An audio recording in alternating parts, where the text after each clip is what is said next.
Aqui, nosso professor Luiz Ataíde, prior da Ordem da Coroa, já esteve aqui conosco, né, recentemente, e então, mais uma vez, tendo o prazer de recebê-lo aqui.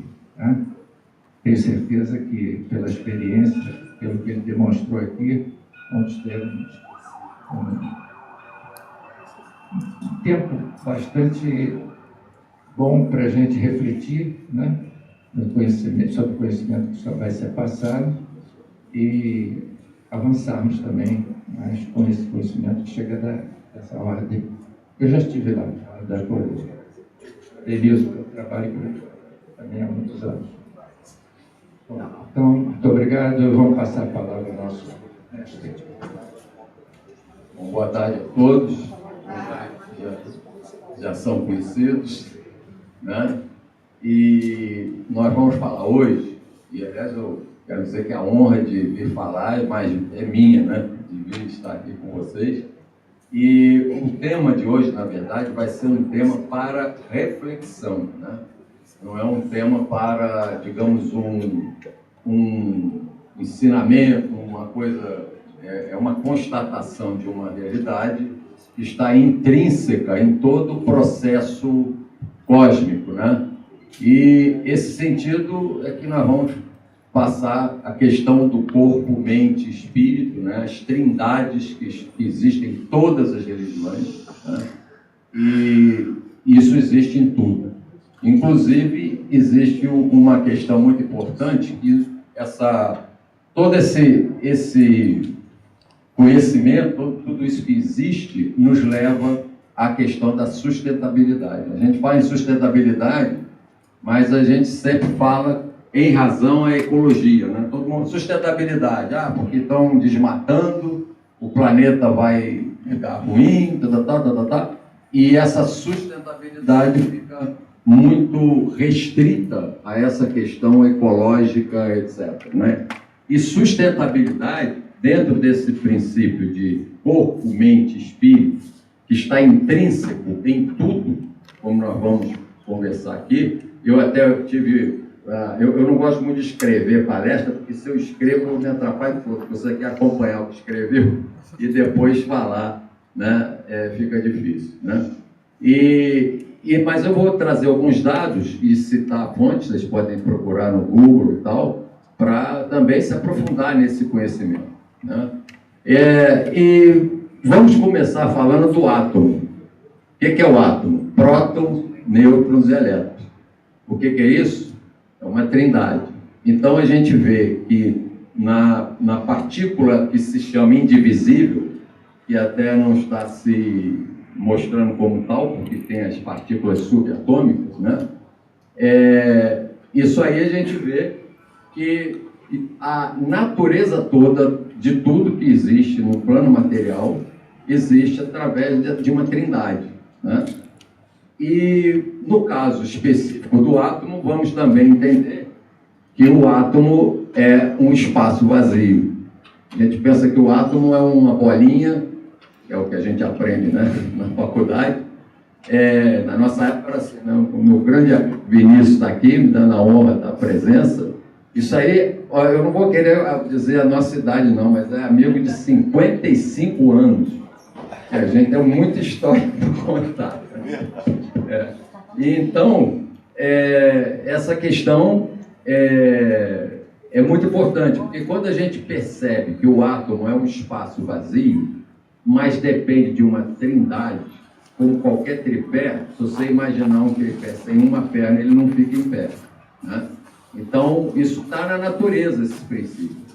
E aí, o que eu vou conversar um pouco mais é falar que as próprias religiões, independente da crença ou não, né, que eu acho que o ateu não existe. O que existe é a pessoa que recebe um sentido dogmático de Deus e, óbvio, ele não acredita naquilo, porque os dogmas foram feitos pelos homens, não por Deus.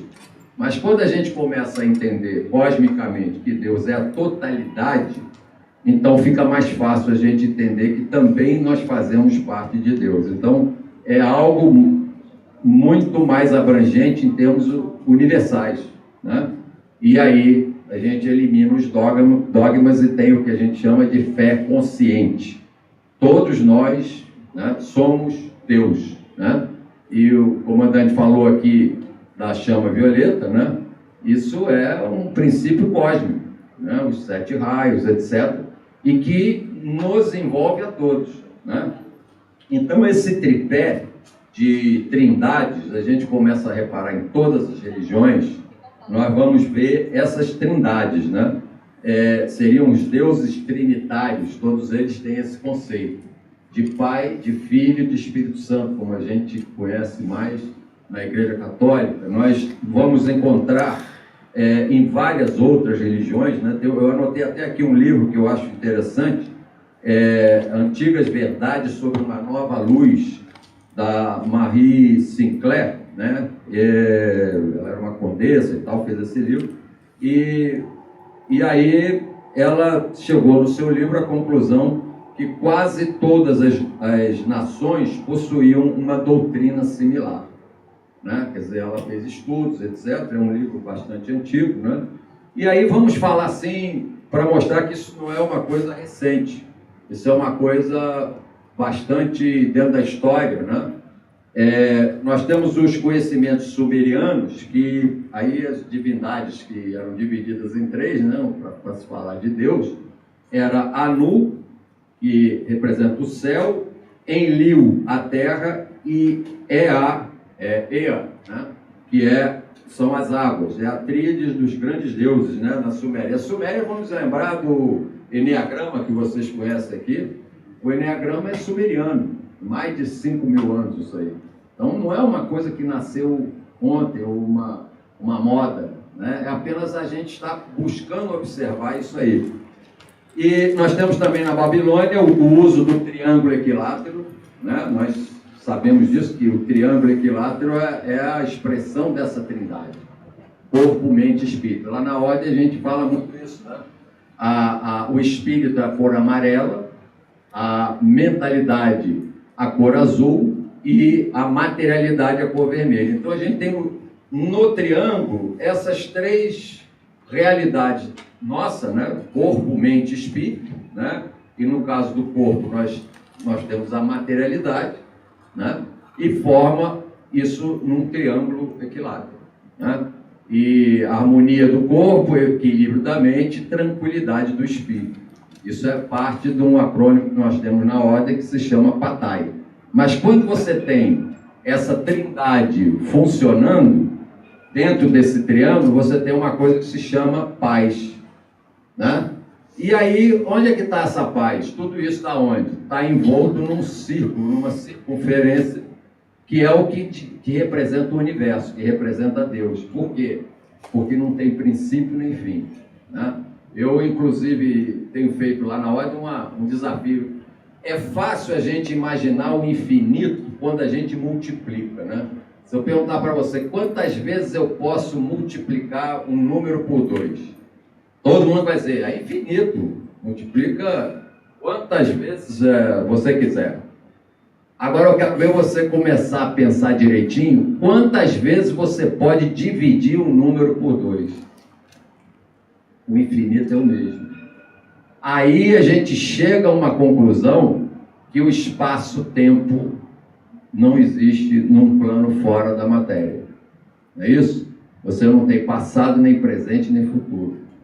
Porque aí a gente começa também a fazer as ilações sobre as velocidades cósmicas. E eu costumo sempre fazer um exercíciozinho bem simplesinho, mas que demonstra bem isso. Se a gente, teoricamente, imaginasse que essa caneta aqui fosse um canhão de luz que atingisse infinitos anos-luz, né? Mas vamos imaginar um número absurdo. Se eu fizer assim, olha, ele está um ponto lá em cima. Se eu fizer assim, esse ponto de luz deu a volta ao universo inteiro em milésimo de segundo. Eu estou fazendo isso aqui, sou lento. Mas vamos imaginar, vocês aqui sabem sobre motores elétricos, né? Porque na profissão de vocês isso é importante. Se a gente botar um equipamento para girar essa caneta, 3.000 rotações por segundo, qual será a velocidade linear disso aí? A gente sabe a velocidade angular, que é a mesma que você colocou para girar, dentro de um espaço físico. Mas num espaço maior, essa velocidade é tão astronômica que a gente chega à conclusão que, se você imaginar isso possível no plano físico, você vai chegar à conclusão que você terá chegado antes de sair. Faz essa conta, isso aí que deixa a cabeça das pessoas meio confusa. Como é que eu posso chegar antes de sair? É porque a gente está preocupado com o espaço-tempo que a gente vive aqui no plano físico. Correto?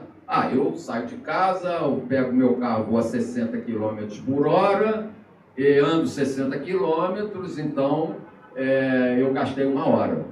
Ou, se você tem a hora e quer saber quantos quilômetros, é a mesma coisa. Eu, por exemplo, eu gosto de caminhar, eu sei, já defini isso com a minha prática, que a minha velocidade de caminhada é 6 km por hora. Então, para eu saber quanto que eu andei, eu só olho quanto que eu andei de hora, eu olho só o relógio, saí 1 hora, cheguei às 4, andei 3 horas, andei 18 km, como eu já fiz isso algumas vezes, de sair da minha casa em Laranjeiras, ir até a Lagoa, voltar. Você acredita nisso, Vinícius? Não. Ele já está vendo? Esse negócio de amigo de longa data começa. Há 55 anos atrás eu acreditava. Pois é, tá vendo? Então, a gente dá essa volta toda e aí você tem um espaço-tempo delimitado por uma velocidade, um tempo, né? E a gente faz essa relação, né? Então, isso nos faz perder a conexão com o universo, quando a gente olha para o relógio, quando a gente olha para o...